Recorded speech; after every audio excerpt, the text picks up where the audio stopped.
Kas oled kunagi mõelnud, kuidas anda oma vanadele asjadele uus elu ja samal ajal korrastada oma kodu?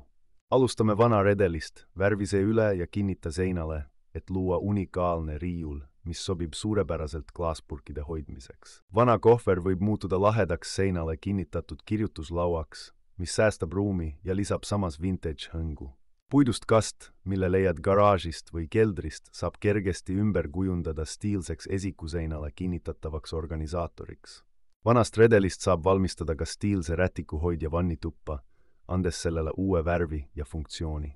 Tühjad konservikarbid ei pea prügikasti minema, need saab kergesti muuta armsateks pliiatsitopsideks või lillede istutamiseks. Vana uks võib saada uue elu voodipeatsina, lisades magamistoale hubasust ja isikupära.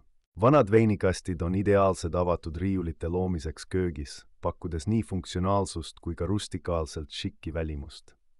Veel üks viis redeli taaskasutamiseks on selle muutmine rippriiuliks, ideaalne lahendus toataimede eksponeerimiseks.